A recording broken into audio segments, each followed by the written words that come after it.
Thank you for tuning in to the best parenting show on the internet, Post Daily Dose. It's the Post. It's the Post. It's the Post. The Post Daily Dose. It's the Post. It's the Post.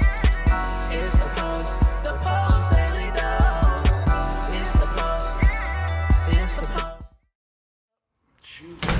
Hey, good evening, Facebook family, boys and girls, kings and queens. Welcome to another Post Daily Dose with me, your trusted parenting advisor, faithful guide and servant on the healing journey. What's my name? Big Papa Brian+Post. Thought I would get outside today. Sorry I'm running late, but I just prepared myself a beautiful salad and I was starving, so I very well couldn't just run out on my salad. So I thought I would talk today about, number one, I thought I'd get out in the sun and meander around a little bit while I'm talking to you guys. See what kind of signal I get as I get over here a little ways. I thought I'd talk today about looking back and the power of the generational story. Today I was writing an article for my wraparound families. We do a little bi-weekly newsletter, and it reminded me of something when I was a kid. I started working out in the fields with my parents when I was probably only about 8 years old. It's probably when we first started out there. I'll give you guys a nice little backdrop there. Nice greenery. Hello, Lydia. So started working out in the fields when I was like 8 years old, and we were chopping cotton in the summers. And we would, the thing with chopping cotton, see in Oklahoma, they have these big fields, these big cotton fields, acres and acres. And weeds grow up amongst the cotton, and the weeds, there's usually a couple specific ones. It's called a careless weed, and a careless weed grows pretty tall. And if you've ever seen a tumbleweed, well, that's the origins. A careless weed is the origins for a tumbleweed. So a tumbleweed is created from careless weeds because they're big and they dry and they're long and then they ball up around one another. And then there's Johnson grass. And so as a kid, we would chop cotton, take our little garden hose, and we'd go through and we'd chop these weeds so it wouldn't kill the cotton. And it would take like 2 weeks to kill a field. Well, with the careless weeds as well as the Johnson grass, to chop really deep into the dirt to get all the roots, because the careless weeds, they grow really big, and the reason why they're so dangerous to the cotton is because their roots run really deep and they absorb all the water, and then it chokes out the cotton. Well, you'd have to hit pretty deep to get the whole root out.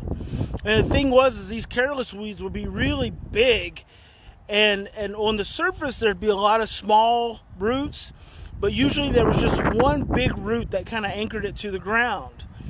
So if you hit it just right, then there were times you could send that whole big old thing flying. I mean, it was just like whoosh, and it had that big long root attached to it.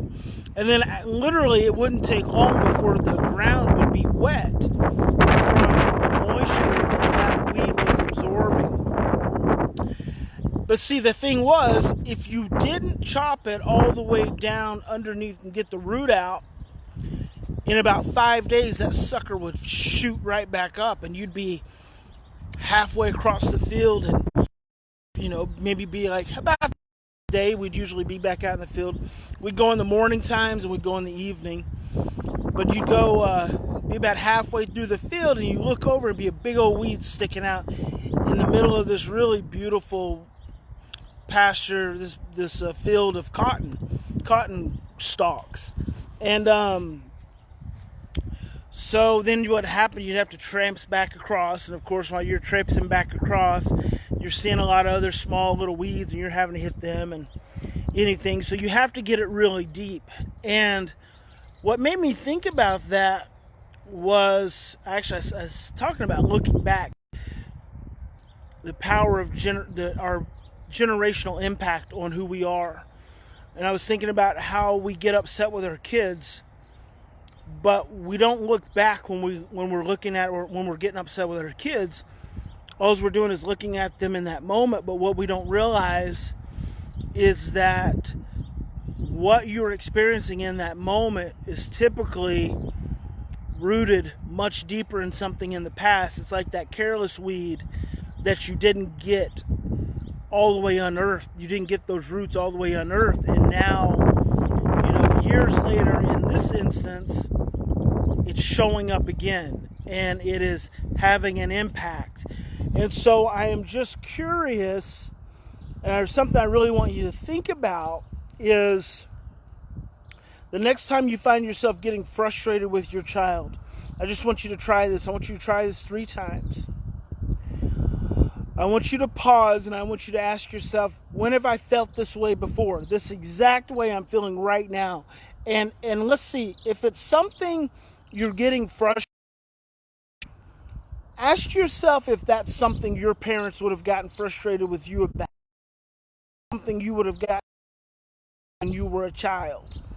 Because the point is, the things you see as frustration right now in the moment, those seeds were planted a long time ago. And those seeds typically bloomed, and they bloomed, and they bloomed. And they keep showing up because you haven't got to the root. Once you get to the root, those seeds will stop showing up, and they'll stop. And so the next time, it's probably going to be this evening for some of you, the next time you find yourself getting frustrated with your child, I want you to ask yourself,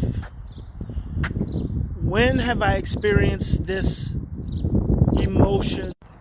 When have I experienced this emotion before? And then I want you to ask yourself, is this something I would have gotten in trouble for when I was a child? Because if that's the case, then hello Mimi, what's going to happen is that you're going to experience that those seeds, those emotions, the seeds of those emotions that you're experiencing in that moment were actually planted a long time ago. So give that a look. I hope you guys have a fantastic evening. Remember, in any given situation, we always have 2 choices. We can continue to react from our same blueprints of stress, fear, and overwhelm, or we can stop, we can slow down, we can take 3 to 10 deep breaths, and we can choose love. And I hope you would choose love. God bless you. Big Papa loves you. We'll see you tomorrow.